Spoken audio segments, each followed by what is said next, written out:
ಶೀತದಿಂದಾಗಿ ಮಂಜು ಕವಿದ ವಾತಾವರಣ ನಿರ್ಮಾಣ ಆಗಿದೆ. ತುಂಬ ಚಳಿ ಇರೋದ್ರಿಂದಾಗಿ ಮಂಜು ಕವಿದ ವಾತಾವರಣ ಕಂಡು ಬರ್ತಾ ಇದೆ. ಇವತ್ತು ಕನಿಷ್ಠ 15 ಡಿಗ್ರಿ ಸೆಲ್ಸಿಯಸ್ ಇದ್ದು ಗರಿಷ್ಠ 28 ಡಿಗ್ರಿ ಸೆಲ್ಸಿಯಸ್ ವರೆಗೆ ಇರುತ್ತೆ.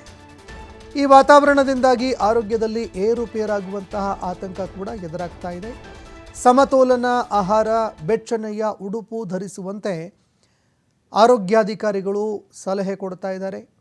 ಉಡುಪಿ, ದಕ್ಷಿಣ ಕನ್ನಡ, ಉತ್ತರ ಕನ್ನಡ ಜಿಲ್ಲೆಗಳಲ್ಲಿ ಒಣ ಹವೆ ಇದೆ. ಹವಾಮಾನ ಇಲಾಖೆ ಅಧಿಕಾರಿಗಳು ಈ ಬಗ್ಗೆ ಮಾಹಿತಿ ಕೊಟ್ಟಿದ್ದಾರೆ. ದೃಶ್ಯಾವಳಿಯಲ್ಲಿ ನೋಡ್ತಾ ಇದ್ದೀರಿ, ಇದೆಲ್ಲವೂ ಕೂಡ ಡ್ರೋನ್ನಲ್ಲಿ ಸೆರೆ ಹಿಡಿಯಲಾಗಿರುವಂತಹ ದೃಶ್ಯ. ಇನ್ನೂ ಕೂಡ ಬೆಂಗಳೂರಿನಲ್ಲಿ ಮಂಜು ಕವಿದ ವಾತಾವರಣ ಇದೆ.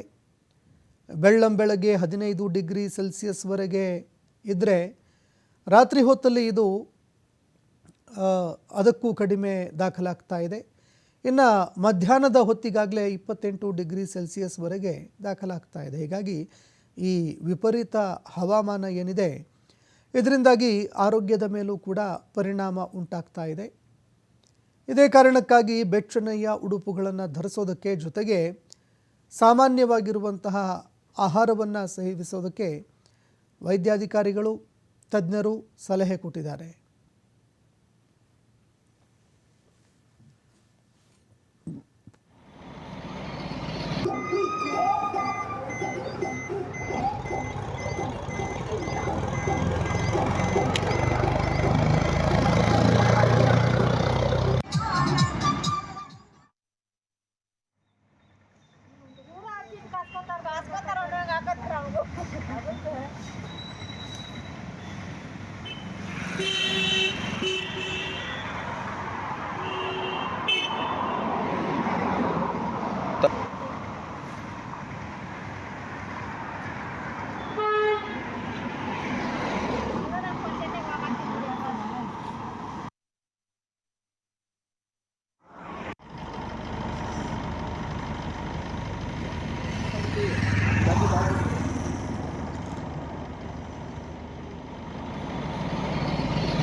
ಈ ಬಗ್ಗೆ ಮತ್ತಷ್ಟು ಮಾಹಿತಿ ಕೊಡ್ತಾರೆ ಪ್ರತಿನಿಧಿ ಗಣೇಶ್ ಹೆಗಡೆ, ಫೋನ್ ಸಂಪರ್ಕದಲ್ಲಿ ಜಾಯ್ನ್ ಆಗಿದ್ದಾರೆ. ಗಣೇಶ್, ಒಂದೆಡೆ ಬೆಳಗಿನ ಜಾವದಲ್ಲಿ ತುಂಬ ಚಳಿ, ಜೊತೆಗೆ ಮಂಜು ಕವಿದ ವಾತಾವರಣ, ಅದಾದ ನಂತರ ಮಧ್ಯಾಹ್ನದ ಹೊತ್ತಿಗಾಗಲೇ ಸಾಕಷ್ಟು ಬಿಸಿಲು, ಹವಾಮಾನ ವೈಪರೀತ್ಯ ತುಂಬ ಇದೆ. ಅನೇಕರು ಅನಾರೋಗ್ಯಕ್ಕೂ ಕೂಡ ತುತ್ತಾಗ್ತಾ ಇದ್ದಾರೆ. ಏನು ಹೇಳ್ತಾರೆ ತಜ್ಞರು? ಬೆಂಗಳೂರಿನಲ್ಲಿ ಹವಾಮಾನ ಯಾವ ರೀತಿಯಾಗಿದೆ? ಈ ಬಗ್ಗೆ ಮತ್ತಷ್ಟು ಮಾಹಿತಿ ಕೊಡೋದಾದ್ರೆ.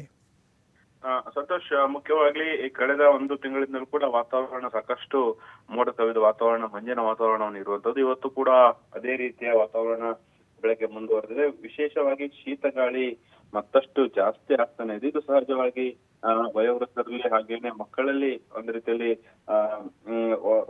ಆರೋಗ್ಯ ಸಮಸ್ಯೆ ಕಾಡ್ಲಿಕ್ಕೆ ಕೂಡ ಇದು ಕಾರಣ. ಈ ಹಿಂದೆ ಹಲವು ಬಾರಿ ಎಚ್ಚರಿಕೆಯನ್ನು ಕೂಡ ವೈದ್ಯರು ನೀಡಿದ್ರು. ಸಾಕಷ್ಟು ಹೊರಗಡೆ ಹೋಗೋದನ್ನ, ತಿರುಗಾಡೋದನ್ನ ಜನರು, ಅದರಲ್ಲೂ ಕೂಡ ಮಕ್ಕಳು, ವೃದ್ಧರು ಬಿಡಬೇಕು ಅನ್ನೋ ಎಚ್ಚರಿಕೆಯನ್ನು ಕೂಡ ನೀಡಿದ್ರು. ಆದ್ರೆ ಈಗ ಶೀತಗಾಳಿ ಆ ದಿನ ಕಂಟ್ರೋಲ್ ಆಗತ್ತೆ, 1-2 ದಿನಗಳ ಕಾಲ ಇರುತ್ತೆ ಅಂತ ಹವಾಮಾನ ಇಲಾಖೆ ಹೇಳ್ತಾ, ಆದ್ರೆ ಅದಿಲ್ಲ. ಈ ವಾರವೂ ಕೂಡ ಮತ್ತೆ ಅದೇ ರೀತಿಯ ವಾತಾವರಣ ಮುಂದುವರೆದಿದೆ. ಸಹಜವಾಗಿ ವೀಕೆಂಡ್ ಇರುವಂತ ಹಿನ್ನೆಲೆಯಲ್ಲಿ, ಇಯರ್ ಎಂಡ್ ಇರುವಂತ ಹಿನ್ನೆಲೆಯಲ್ಲಿ ಜನರು ಕೂಡ ಹೊರಗಡೆ ಹೋಗ್ಲಿಕ್ಕೆ ಪಾರ್ಟಿ ಮೂಡ್ಗಳಲ್ಲಿ ಇರ್ತಾರೆ. ಇಂತಹ ಸಂದರ್ಭದಲ್ಲಿ ವಿಪರೀತ ಚಳಿ ಹಾಗೂ ಬೆಚ್ಚನೆಯ ಸ್ಥಳದಲ್ಲಿ ಆಗಬೇಕಾದದ್ದು ಅನಿವಾರ್ಯವಾಗಿರುವಂತದ್ದು. ಇಲ್ಲದಿದ್ರೆ ಸಾಕಷ್ಟು ಆರೋಗ್ಯ ಸಮಸ್ಯೆ ಕೂಡ ಕಾಣಬಹುದು. ಶೀತ, ಥಂಡಿ, ಜ್ವರ, ಕೆಮ್ಮು ಹಾಗೇನೆ ಉಸಿರಾಟದ ಪ್ರಾಬ್ಲಮ್ ಕೂಡ ಹೆಚ್ಚುವಂತ ಸಾಧ್ಯತೆಗಳಿದೆ. ಹೀಗಾಗಿ ಹವಾಮಾನ ಇಲಾಖೆ ಹೇಳ್ತಾ ಇರುವಂತದ್ದು, ಬೆಂಗಳೂರು ಮತ್ತೆ ಬೆಂಗಳೂರು ಗ್ರಾಮಾಂತರ ಜಿಲ್ಲೆಗಳಲ್ಲಿ 1-2 ದಿನಗಳ ಕಾಲ ಇದೇ ರೀತಿಯ ಮೋಡ ಕವಿದ ಹಾಗೇನೆ ಮಂಜಿನ ಪ್ರಮಾಣದ ವಾತಾವರಣ ಇದ್ದೇ ಇರುತ್ತೆ. ಆ ಹಿನ್ನೆಲೆಯಲ್ಲಿ ಶೀತವೂ ಕೂಡ ಜಾಸ್ತಿ ಇರುತ್ತೆ, ಚಳಿಯೂ ಕೂಡ ತುಂಬಾ ಜಾಸ್ತಿ ಇರುತ್ತೆ ಅನ್ನೋಂಥದ್ದು. ಇನ್ನು ದಕ್ಷಿಣ ಕನ್ನಡ, ಉತ್ತರ ಕನ್ನಡ ಹಾಗೇನೆ ಉತ್ತರ ಕರ್ನಾಟಕದ ಭಾಗಗಳಲ್ಲಿ ಒಣಹವೆ ಇರುವಂತದ್ದು. ವಾತಾವರಣ ಅಲ್ಲಿ ಸುಧಾರಿಸಿರುತ್ತೆ. ಆದ್ರೆ ಬೆಂಗಳೂರು ಸುತ್ತಮುತ್ತದಲ್ಲಿ ವಾತಾವರಣ ಒಂದ್ ರೀತಿಯಲ್ಲಿ ಇನ್ನೂ ಕೂಡ ಶೀತದಿಂದ ಇರುವಂತದ್ದನ್ನ ಇದೆ. ಇನ್ನು ಮುಂದಿನ ದಿನಗಳಲ್ಲಿ ಇರಲಿದೆ ಅನ್ನುವಂತ ಮಾಹಿತಿಯನ್ನು ಈಗ ಹವಾಮಾನ ಇಲಾಖೆ ನೀಡ್ತಾ ಇರುವಂತದ್ದು.